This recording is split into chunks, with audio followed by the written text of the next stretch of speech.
Oké. Hogy hívnak téged? Fricinek. És téged? Jánosnak.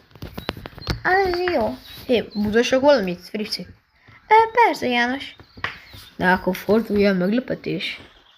Hát oké.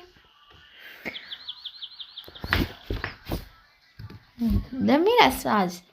Meglepetés. Nem mondhatom el.